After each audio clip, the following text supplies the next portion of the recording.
আসসালামু আলাইকুম। চতুর্থ সপ্তাহে বাংলাদেশ ও বিশ্ব পরিচয় ৮ম শ্রেণীর যে অ্যাসাইনমেন্টটা তোমরা পেয়েছো তার উত্তর আজকে দেওয়ার চেষ্টা করব। চলো আমরা সরাসরি প্রশ্নে চলে যাই। যে প্রশ্নে দেখতে পাচ্ছ যে একটি উদ্দীপক দেওয়া আছে। উদ্দীপকের প্রশ্নগুলো আমি পড়তেছি যে সাংস্কৃতিক আয়ত্তীকরণ বলতে কি বোঝায়? সামাজিক পরিবর্তনের ২টি উদাহরণ দাও। রনিদের এলাকার মতো পরিস্থিতিতে তোমার এলাকায় কোভিড আক্রান্তদের জন্য বিদ্যালয়ের বন্ধুরা মিলে কী ধরনের স্বেচ্ছাসেবকমূলক উদ্যোগ নেওয়া যায় তার একটি তালিকা প্রণয়ন করো। খ নম্বর প্রশ্নের উত্তর হলো উদ্দীপকে বর্ণিত পরিস্থিতিতে তথ্য ও যোগাযোগ প্রযুক্তি আমাদের সামাজিকরণে কী ধরনের প্রভাব বিস্তার করেছে তা ব্যাখ্যা করো। কথা না বেরিয়ে চলো যাই সরাসরি প্রশ্নের উত্তরে চলে যাই। ক নম্বর প্রশ্ন ছিল যে সাংস্কৃতিক আয়ত্তীকরণ বলতে কি বোঝায়? তো সাংস্কৃতিক আয়ত্তীকরণ সংজ্ঞা এখানে দেওয়া হয়েছে যে যে প্রক্রিয়ার মাধ্যমে সংশ্লিষ্ট ব্যক্তি এবং গোষ্ঠী অন্যের সংস্কৃতি আয়ত্ত করে তাকে সাংস্কৃতিক আয়ত্তীকরণ বলে।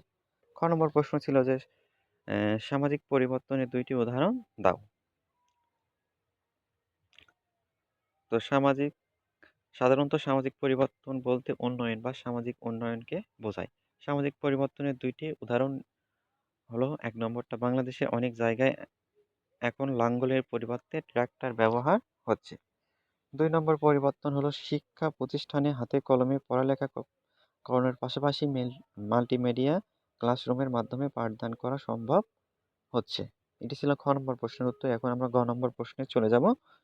গ নম্বর ছিল রনিদের এলাকার মতো পরিস্থিতিতে তোমার এলাকার কোভিড আক্রান্তদের জন্য বিদ্যালয়ের বন্ধুরা মিলে কী ধরনের স্বেচ্ছাসেবকমূলক উদ্যোগ নেওয়া যায় তার একটি তালিকা প্রণয়ন করো। তো উত্তর, রনিদের এলাকার মতো পরিস্থিতিতে আমার এলাকায় কোভিড আক্রান্তদের জন্য বিদ্যালয়ের বন্ধুরা মিলে যে ধরনের স্বেচ্ছাসেবকমূলক উদ্যোগ নেওয়া যায় তার একটি তালিকা প্রণয়ন নিচে দেওয়া হলো। ১ নম্বর মাস্ক ব্যবহারের সঠিক নিয়ম জানাতে পারি।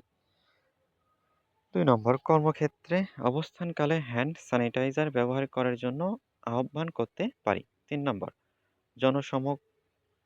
জনসমাগম স্থল এড়িয়ে চলার জন্য উদ্বুদ্ধ করতে পারি। ৪ নম্বর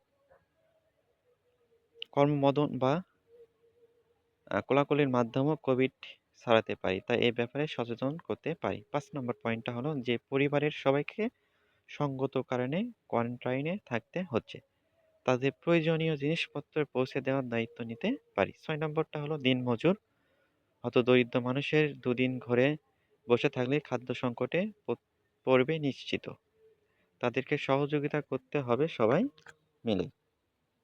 ৭ নম্বর পয়েন্টটা হলো অনেকে বিদেশ থেকে এলেও মানছেন না হোম কোয়ারেন্টাইনের নিয়ম, এক্ষেত্রে তাদের হোম কোয়ারেন্টাইনে থাকার জন্য বোঝাতে পারি। ৮ নম্বর পয়েন্টটা হলো যারা ইন্টারনেট ব্যবহার করেন না অথবা বেসরকারি টিভি চ্যানেলগুলো অনুসরণ করেন না তাদেরকে অনেকেই এখন সচেতন নয়, এক্ষেত্রে নিজের নিরাপত্তা বজায় রেখে ঘরে ঘরে হাটবাজারে লিফলেট মাইকিংয়ের ব্যবস্থা করা যেতে পারে। ৯ নম্বর পয়েন্টটা হলো দেশ সম্পূর্ণ লকডাউন হওয়ার আগ পর্যন্ত নিত্য প্রয়োজনীয় দ্রব্যের বাজার সহ গণজমায়েতের সকল স্থানের স্যানিটাইজেশন ব্যবস্থা করা যেতে পারে। এখন এই প্রশ্নের যে মূল্যায়নটা লেখা যেতে পারে যে হলো নিজেরা সচেতন বা সুস্থ না থাকলে জনসভা করাটাও মুশকিল, প্রয়োজনীয় প্রযুক্তি ব্যবহার করে সাংগঠনিক কর্মকাণ্ড চালাতে হবে, যতটা সম্ভব দূরে থাকতে হবে, নিজেদের নিরাপত্তা রেখে এসব করতে হবে। স্বেচ্ছাসেবকমূলক কাজ করা অবশ্যই ভালো, কিন্তু নিজেদের জীবনকে বিপন্ন করে নয়। এখন আমরা চলে যাব ঘ নম্বর প্রশ্নের উত্তরে। ঘ নম্বর প্রশ্নটি ছিল উদ্দীপকে বর্ণিত পরিস্থিতিতে তথ্য ও যোগাযোগ প্রযুক্তি আমাদের সামাজিকরণে কী ধরনের প্রভাব বিস্তার করছে তা ব্যাখ্যা করো। তো উত্তরে চলে যাই। উত্তর হলো উদ্দীপকে বর্ণিত পরিস্থিতিতে তথ্য ও যোগাযোগ প্রযুক্তি আমাদের সামাজিকরণে ব্যাপক প্রভাব বিস্তার করছে, নিচে তার ব্যাখ্যা দেওয়া হলো।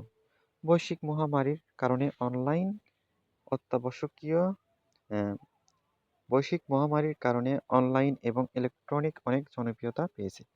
করোনা ভাইরাসের মধ্যে জনগণের জন্য অত্যাবশ্যকীয় জরুরি সেবা সহজ করতে বিভিন্ন অনলাইন প্ল্যাটফর্ম চালু হয়েছে এবং তথ্য ও যোগাযোগ প্রযুক্তি বিভাগ।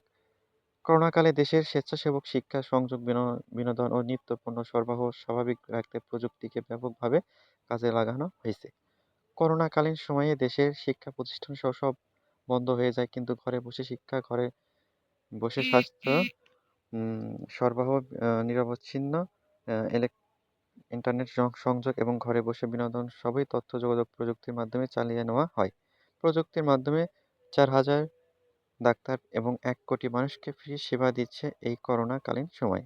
যারা মানুষের কাছে হাত পাততে লজ্জা পাচ্ছেন তাদের জন্য 333 নম্বর থেকে খাদ্য সহায়তা দেওয়া হচ্ছে।